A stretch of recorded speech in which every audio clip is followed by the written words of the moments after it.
When shopping for fruits and veggies, every mama wants the best for her family, especially her littles. So why is it beneficial to shop at your local farmer's market? You know where your food is coming from. You connect with local farmers who are bringing their produce from their farm to your table. You know the food is fresh. It didn't come on a plane from another country or on a truck from hundreds of miles away. The produce came from a local farm, so it's full of flavor and likely picked that day. You connect with your local community and build a relationship with local farmers. You know that each dollar you spend at a market goes right back to the farmer that grew the food, so they continue to keep their farm thriving generation to generation. Before beginning your local farmers market adventure, take note of the Environmental Working Group's Dirty Dozen list.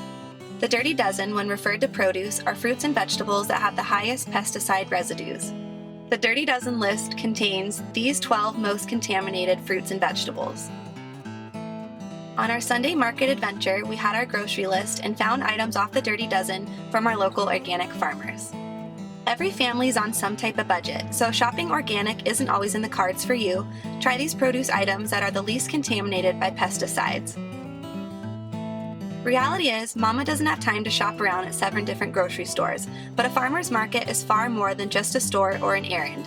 It's an experience, an adventure, a fun day out with your littles who will get the chance to learn about fruits, veggies, and other products from unique farmers who likely put love and hard work into growing and harvesting fresh, seasonal produce. Shop local, shop fresh, shop together.